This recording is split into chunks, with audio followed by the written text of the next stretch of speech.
देखने में तो थोड़ी सी चुटकी भर है, लेकिन बहुत ही इफ़ेक्टिव चीज़ है ये। तो कैसे देना है प्लांट में, क्या प्रोसेस है, चलिए वीडियो में बात करते हैं। हेलो एवरीवन, कैसे हैं आप सब लोग। लव फॉर गार्डनिंग में आप लोगों का बहुत बहुत स्वागत है। तो ये जो टाइम है, इस समय सभी के रोज़ के प्लांट की ग्रोथ बहुत ही अच्छी चल रही होगी। जो रुकी से रुकी ग्रोथ होगी वो भी फरवरी मार्च में बहुत ही अच्छे से स्टार्ट हो जाती है, क्योंकि ये जो मौसम है इसमें फूल भी बहुत ज़्यादा आते हैं और ग्रोथ भी बहुत ज़्यादा होती है प्लांट की। तो ये टाइम पे आपको अपने प्लांट को बहुत ही हेल्दी फूड देना है, जिससे हमारे प्लांट अच्छे से ग्रो कर पाएँ। तो हम आज प्लांट की हेल्थ और प्लांट को कौन सा फूड देना है, इन सभी के बारे में बात करेंगे। जैसे जैसे फिर मौसम गर्मी की तरफ बढ़ेगा, फिर हम अपने प्लांट को सेमी शेड एरिया देंगे। तो सबसे पहले क्या करना है, अपने प्लांट की जो स्ट्रॉन्गनेस है या फिर जो अपने प्लांट की ताकत है उसको बचाने के लिए और सही दिशा में बढ़ाने के लिए, जब भी हमारे प्लांट में कोई फूल सूख जाए तो उसे आप हटा दें। हटाने से दो चीज़ें होती हैं। एक तो जो सूखे फूल होते हैं वो इंसेक्ट को बहुत ही ज़्यादा पसंद होते हैं, वो अट्रैक्ट होते हैं सूखे फूलों की तरफ। तो इससे क्या होता है, फूलों के नीचे वो बहुत ही ज़्यादा मतलब बैठ जाते हैं, छिप जाते हैं, आप लोगों को पता भी नहीं चलेगा और इतनी ज़्यादा क्वांटिटी इनकी बढ़ जाएगी कि आपको देखने से लगेगा कि फूल तो हमारे एकदम सही है, प्लांट भी ठीक है, लेकिन इंसेक्ट कहाँ से आ रहे हैं, क्योंकि वो पत्तियों के नीचे छिप जाते हैं और जैसे जैसे फूल ड्राई होता है उसको चूसते रहते हैं और हमारे प्लांट को डैमेज करते हैं। तो इसीलिए सूखी पत्तियाँ, सूखे फूल, इन्फेक्टेड लीफ, ये सब आपको तुरंत हटाते रहना होगा, तभी हमारा प्लांट हेल्दी बना रहेगा। जो दूसरी बात आती है वो आती है गुड़ाई की। तो प्लांट की समय समय पे गुड़ाई करनी होगी। मोस्टली 15 दिन में एक बार आपको अपने रोज़ के प्लांट की गुड़ाई कर देनी चाहिए। इससे प्लांट की ग्रोथ पे भी बहुत ही अच्छा फ़र्क पड़ता है। जो नॉर्मल खाद होती हैं, जो हम हमेशा ही अपने प्लांट को देते रहते हैं, वो होता है कि जिससे जो प्रॉपर ग्रोथ होती है वो चलती रहे। और कुछ चीज़ें ऐसी होती हैं जिनको देने से ग्रोथ में बहुत ही ज़्यादा इफ़ेक्ट आता है। तो कैसे हम नॉर्मल डेज़ पे नॉर्मल दाल चावल और सब्जी तो खाते ही हैं, रोटी खाते ही हैं, लेकिन कभी कभी हम फ्रूट्स भी लेते हैं, कभी कभी हम एक्स्ट्रा जूसेस वगैरह ले लेते हैं। तो इस तरीके से हमारे प्लांट को भी कुछ चीज़ें हैं जो समय समय पे रेगुलर खानी होती हैं और कुछ चीज़ें होती हैं जो कभी कभी ज़रूरत होती है, लेकिन उसका भी बहुत बड़ा योगदान हमारे प्लांट की ग्रोथ पे होता है। तो गुड़ाई करने के बाद प्लांट को जो हम नॉर्मल खाद देते हैं वो तो आप सभी लोगों को पता होगा और सभी के पास ये खाद होती भी है। इससे प्लांट की ग्रोथ रेगुलर बनी रहती है।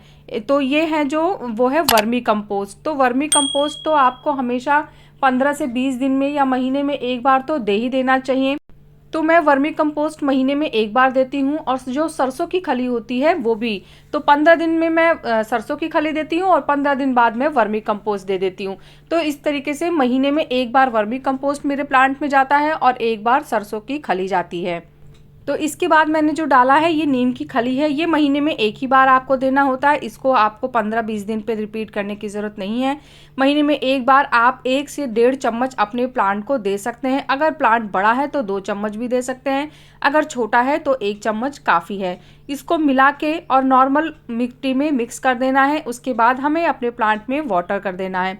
हाँ, वाटर का बहुत ध्यान रखिए। देखिए, आप मेरी मिट्टी आपको भुरभुरी दिख रही होगी, इसका क्या मतलब है, इसका ये मतलब है कि मैं हमेशा अपने प्लांट में एक लिमिटेड टाइम पे ही पानी डालती हूँ।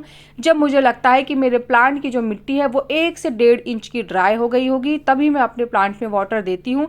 इसीलिए आप हमेशा मेरे प्लांट्स की सॉइल देखा करिए, कभी भी वो आपको सॉगी नहीं दिखेगी। तो पानी का विशेष ध्यान रखना है। अब चलिए बात करते हैं जिस खाद के बारे में मैं आपको बताने वाली हूँ। स्पेशली मैंने इसी के लिए ये वीडियो बनाई है। तो जो आप मेरे हाथ में देख रहे हैं ये है आयरन डस्ट। तो आयरन डस्ट हम 3 तरीके से अपने प्लांट को दे सकते हैं, मैं आगे आपको बताऊंगी। तो अभी फ़िलहाल आयरन डस्ट का जो मेन काम होता है वो होता है अपने प्लांट को स्ट्रॉन्ग बनाना, एक उसको ताकत देना। देखिए, जैसे हम क्या करते हैं, हमारे भी शरीर को आयरन की ज़रूरत होती है। तो जब हमारे शरीर में आयरन की कमी होती है, हमको वीकनेस फील होती है, हम अच्छे से प्रॉपर काम नहीं कर पाते हैं, थोड़ा सा ही काम करते हैं और थक जाते हैं। मतलब कहने का है कि शरीर में ताकत नहीं होती है। तो सेम काम हमारा ये आयरन डस्ट हमारे प्लांट के लिए करता है। तो जब हमारे प्लांट में आयरन की कमी हो जाती है, खासकर जो रोज़ के प्लांट होते हैं और हिबिस्कस के प्लांट होते हैं, इन दोनों को आयरन की बहुत ज़्यादा ज़रूरत होती है, क्योंकि ये बल्क में बहुत ज़्यादा मात्रा में फूल करते हैं और ये थोड़ा सा खाद इनको ज़्यादा चाहिए होती है ग्रोथ करने के लिए। हमारे प्लांट में आयरन डस्ट को कब कब देना है, कितनी क्वांटिटी में देना है और क्या फ़ायदे होंगे, सब कुछ मैं आपको चलिए बता देती हूँ। तो देना कितना है, चलिए पहले इस पे बात कर लेते हैं। तो आपका अगर प्लांट छोटा है, जैसे अगर आपका प्लांट 8 से 10 इंच के पॉट में है, तो फिर आप आधा चम्मच आयरन डस्ट अपने एक प्लांट को 3 महीने में एक बार दे सकते हैं। और अगर आपका प्लांट बड़ा है, जैसे 12 इंच या 14 इंच के पॉट में लगा है, तो फिर अपने प्लांट को आप 1 चम्मच आयरन डस्ट दे सकते हैं। देना आपको 3 महीने में एक ही बार है। तो देखिए, इसकी ज़रूरत तो बहुत ज़्यादा है, बहुत ज़्यादा ज़रूरत है इसे प्लांट की, लेकिन इसको हर महीने देने की ज़रूरत नहीं है। आप 3 महीने में एक बार आयरन डस्ट अपने प्लांट को दे दीजिए, फिर ये 3 महीने का पूरा काम आपका कंप्लीट हो जाएगा। उसके बाद जैसे ही 3 महीने कंप्लीट होते हैं, आप फिर से अपने प्लांट को आयरन डस्ट दे सकते हैं। ये 100% ऑर्गेनिक है, तो आप ये ना सोचें कि गर्मी में देना चाहिए कि नहीं या ठंडी में देना चाहिए कि नहीं। तो आप इसको हर मौसम में दे सकते हैं। लेकिन जब फ्लावरिंग का टाइम होता है, तब इसकी ज़्यादा ज़रूरत होती है, तो उस समय हमें ज़रूर दे देना चाहिए। जैसे अक्टूबर का टाइम जब होता है, तब प्लांट की ग्रोथ बहुत तेज़ी से होती है, उस समय देना चाहिए। और उसके बाद जैसे ही 3 महीने कंप्लीट हो जाएं, फिर आप उसको दे दीजिए। जब डोरमेंसी में प्लांट होता है, तब आपको आयरन डस्ट देने की ज़रूरत नहीं है, क्योंकि उस समय प्लांट को बहुत ज़्यादा खुराक नहीं चाहिए होती है। तो अब चलिए आयरन डस्ट को मिट्टी में कैसे देना है। तो अभी तो हमने पानी में डालना सीखा था, अब हम इसको डायरेक्ट सॉइल में भी दे सकते हैं, ऐसे भी ये हमारे प्लांट को मिल जाएगा। तो इसके लिए मैंने अपने प्लांट की गुड़ाई की है मिट्टी की, और मिट्टी की गुड़ाई करने के बाद मैंने ऊपर ही आयरन डस्ट को डाल दिया है। और अब मैं इसको फिर वापस से मिट्टी में मिक्स कर दे रही हूँ, और अब इसके बाद हम इसको वाटर दे देंगे। तो ये भी एक तरीका है, पर आपको दोनों तरीके में से सिर्फ एक तरीके को ही इस्तेमाल करना है। और पानी ज़रूर दे दीजिएगा, तभी हमारी जो खाद है वो मिट्टी में अच्छे से मिक्स हो पाएगी।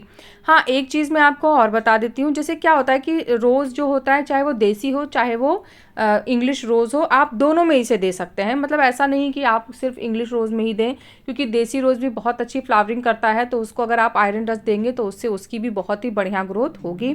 इस समय मेरे हर रोज़ के प्लांट में बहुत सारी कलियाँ आई हुई हैं, बहुत ही अच्छी उसकी ग्रोथ चल रही है, और मन बहुत खुश है, क्योंकि मुझे रोज़ बहुत पसंद है। पर्सनली मेरा फेवरेट प्लांट है रोज़, तो इसलिए उसकी जब ग्रोथ अच्छी होती है, उसमें फ्लावर आते हैं, तो मुझे अंदर से बहुत ही खुशी, बहुत ही शांति सी मिलती है।